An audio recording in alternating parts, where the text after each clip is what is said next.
You almost have to run it through the machine to use it, otherwise it clogs up, just doesn't work. Chicken bedding, on the other hand, has a different set of issues. If you take it straight out of the barn, it's not wet, but it's caked a little bit, but we can actually burn that. But it has emissions issues and really high ash content.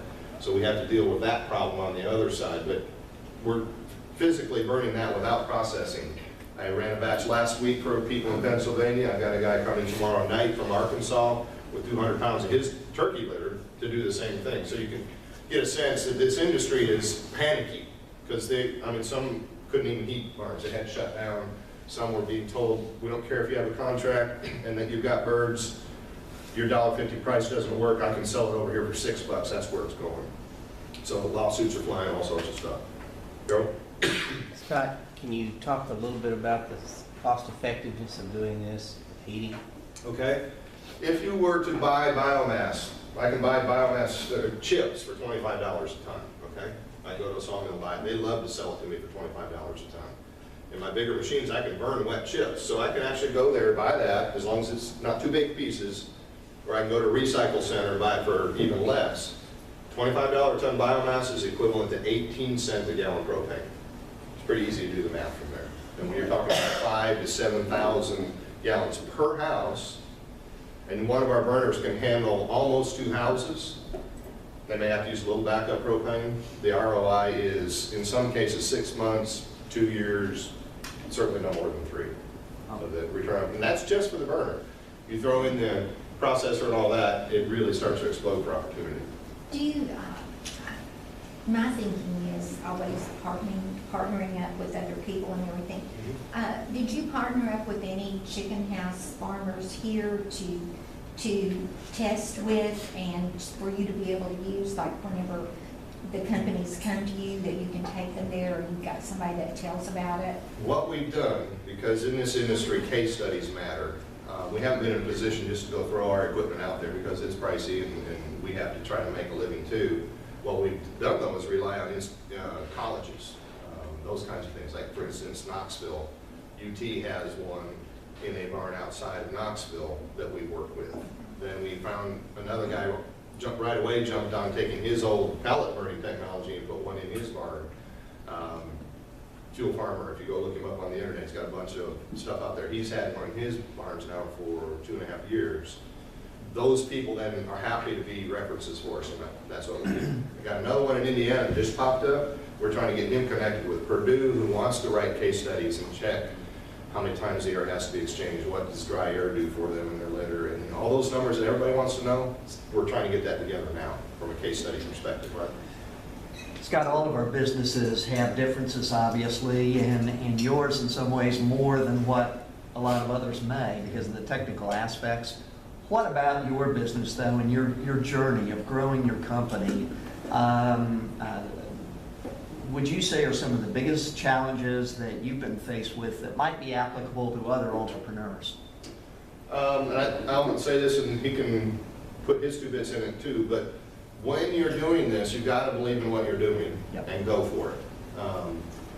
Most of what you're going to find in your business is whether you make it or not. We're at that stage right now where we've been out for a while now, and people are checking us out. They want to see if you're going to survive a few years. Are you going to be there for 10 more? It's all about perseverance and believing in yourself. And those days when you want to quit and go home and say, why did I do this? You just you put another foot in front of the other. And I watched him do it. And all the things and all the people that rallied around, I've got the same support group right now. We are at that stage where now, yes, we've proven it, we've plateaued, and people are watching us, and we're ready to do this. By the example of people like Pilgrim's Pride Con saying, we've been watching you, and here we are. When you're all in, you really don't have the choice to go home, do you? Brett and I, my wife back here, stepped into this saying, you know what, we are willing to lose it all and go back, live in a mobile home, and help raise grandchildren. Really is, that's what we said. And we don't believe it's going to happen. We're fighters. We're going to keep going no matter what. You got a question? Murray State University, great point. Murray State University has bought into this. They've got one of the drying systems, 2 burners already in place, and by September they're going to have a mobile unit as well. So they bought in. They're going after the public or the publicity that comes along with being very green, progressive, their school body is buying into this and saying, you know what, we're gonna set up and we're gonna be one of the nation's test facilities, because they're the only one literally in the world that can take all of these biomasses that they do at, from their ag centers. They've got the equine center, they can bring it all to one spot, test it, configure it into whatever configuration they want, burn it, catch the emissions, do it to EPA standards, all in one site. No test facility in the world has this. And if they will become certified, they will be the premier test facility in the world. So pretty exciting stuff going on there right now. Right. Do you have this patented? What have you done to protect yourself? We have several patents pending, and that just takes time. We've patent pending on our burning technology, which is very unique. I won't go into all that right now. We've got patents pending on the drying process, because that is also unique. Nobody does the way we're doing it.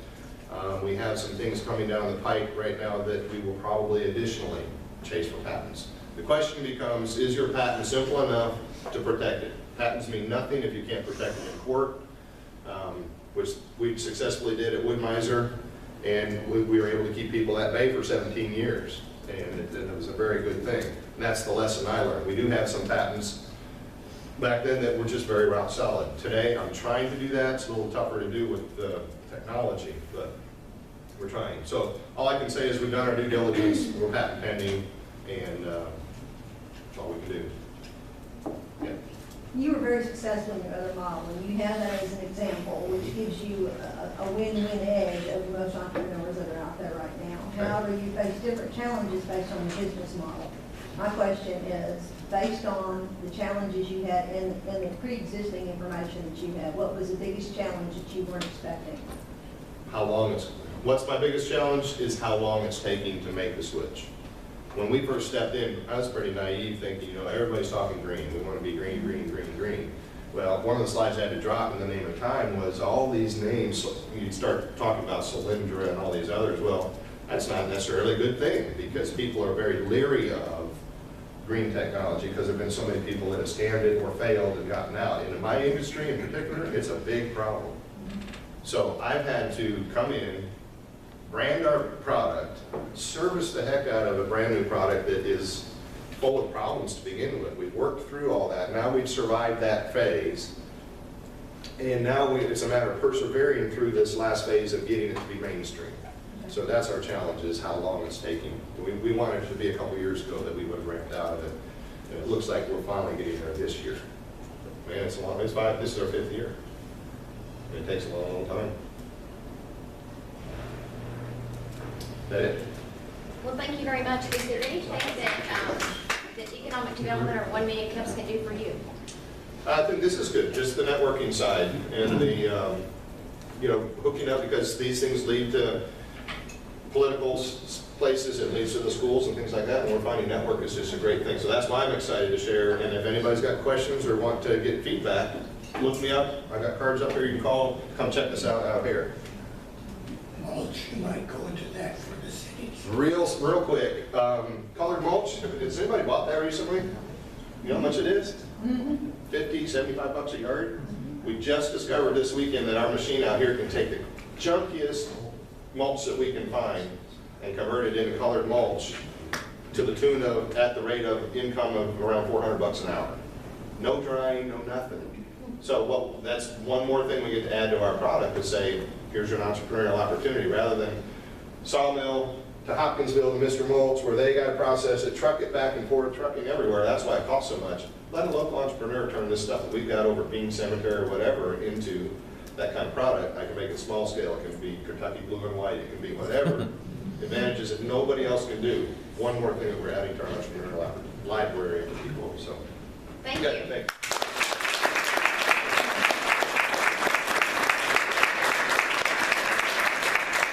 Phenomenal that we have this many people on our first day. It's rainy outside. We chose to do it early in the morning so you guys can get back to work quickly. I'm Marion Miller. I started a business 2.5 years ago. It's only marketing, advertising, and website design company. That's all naturally grown here in Hopkins County, called Complete Marketing Resources. So I've had my head down learning new things, changing things up, and going after my opportunities. And I thought, this is something I'll step back away from, my stuff in my time frame, and I'm going to donate every single Wednesday. I will be here, except for 1 week you're going to go horseback riding, because This is a great opportunity to network and to find out about what businesses are here in Hopkins County and in this regional area. And it's also a good way for us to promote ourselves as entrepreneurs, to get new ideas and grow and stuff. Jenny has the most amazing coffee shop that you've ever seen. It's in downtown Madisonville. It's very slick. You feel like you're in downtown New York City, basically. She has great products. She does catering and some other things. And I'm very, very pleased to be able to introduce her as the second person that's going to present at Hopkins County 1 Million Cups.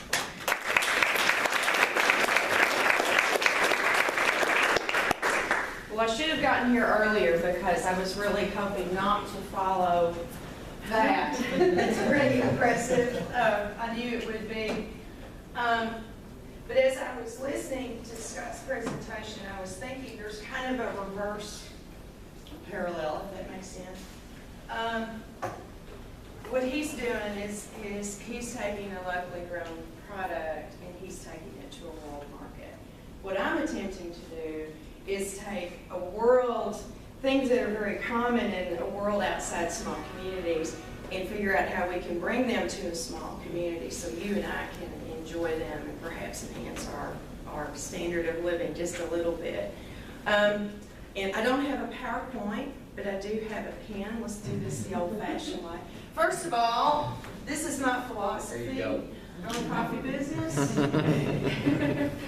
I don't do this because I play guitar and I want to entertain my friends or hang out and have conversation. I take this very seriously. Coffee, I don't even like coffee that well. I mean, I've never been a big coffee drinker, but I have seen it as a means to an end. It was something that was missing in the community, and everything we do at Big City Market, our goal is to find a niche that's missing in our community, bring it in a small way so that all together it will work in a small community environment. So if you'll just bear with me here. Okay, we've got big cities, and I'll start from the beginning as far as how I got into this. One of my favorite questions, and I always giggle a little bit when somebody asks me this, that comes into the shop, is they say, they look around, I can always tell when it's the first time out, and they look around me, and their mouths dropped up a little bit, most of them. And they make the purchases, or we talk, and I introduce myself and invite them around the shop. What they say is, "Are you from Madison?" And I say, "Well, yes, I am. I am from Madisonville." However, I was one of those kids that escaped when I was 18 or 20 years old, or whatever it was. And I spent almost 20 years in Louisville, not the biggest city in the world, but for a small town girl, it's a pretty big city. And got the opportunity through career and whatnot to see a lot of things, participate in a lot of what Big City has to offer. And when I got out of the banking business and left Louisville, I didn't really have a problem with losing the traffic. That was cool. I didn't really miss losing some, the nightlife and whatever. That was okay. I was kind of full of that anyway and tired.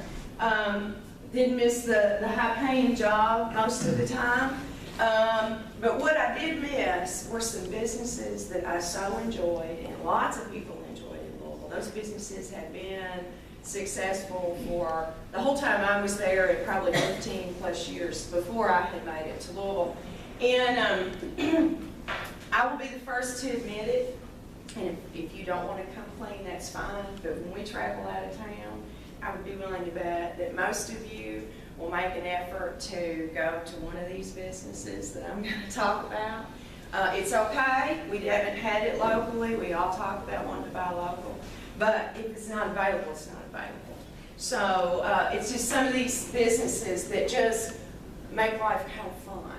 And there's nothing wrong with feeling special and having fun. And so there are some main core businesses that I'm trying to go after. One, let's go for the most obvious, is the coffee house business. And it's not just about selling coffee. You can get good brew coffee in a lot of places. I'm sure they make good brew coffee at Brothers. a coffee house is more than just coffee. It's a lot more. It's an environment. It's a place to meet. It's a place to socialize. It's a place to feel special, relax, read a book. You walk in and there's just an atmosphere that makes you feel welcome and makes you want to stay. We have some very regular customers that come and do that same thing. Mary Lou has a meeting periodically, and she and I guess 4 other ladies, they all meet and have a good time. We have others that have meetings there. The second business is, I'm a foodie, and I'm a tough critic when it comes to food. Specialty foods, and I had a place in Louisville called Lots of Possums. It's the most awesome little international grocery store, and you can get everything from 10 different types of olives to they make gourmet cheese spreads, great bread, a little bit of everything there. Really fun. If you're having a party, you can walk in there, you can get everything you need other than booze and walk out, and you're good. They also had a lot of takeout items, like they would make fresh pasta, lasagna, things you could take home, put it in the oven, bake yourself, but it would be a quality from scratch product. What else? Retail.